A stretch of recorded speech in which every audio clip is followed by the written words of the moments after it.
اسلام آباد high court نے بانی پی ٹی آئی اور بشرا بی بی کے عدت میں نکاح کے کیس میں ٹرائل کورٹ میں گواہوں کے بیانات ریکارڈ کرنے سے روک دیا، جبکہ بانی پی ٹی آئی کی درخواست پر خاور مونیکا کو نوٹس جاری کر دیا۔ بانی پی ٹی آئی اور بشرا بی بی کے عدت میں نکاح کے خلاف درخواست کی چیف جسٹس عامر فاروقی نے سماعت کی۔ دوران سماعت بانی پی ٹی آئی اور بشرا بی بی کے وکیل سلمان اکرم راجہ عدالت میں پیش ہوئے، جنہوں نے کہا کہ ساری ڈسٹرکٹ جوڈیشری اڈیالہ جیل میں موجود ہے۔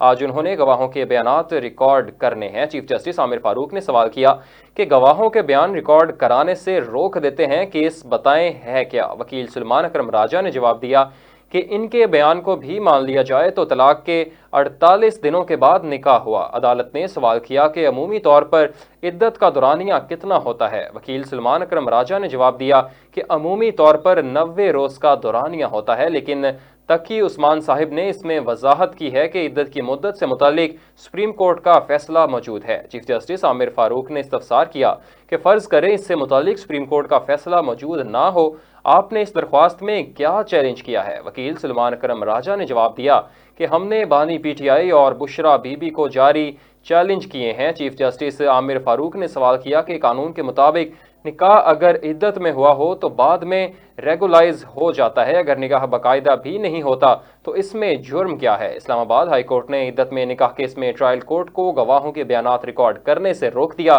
اور بانی پی ٹی آئی کی درخواست پر خاور مونیکا کو نوٹس جاری کر دیا۔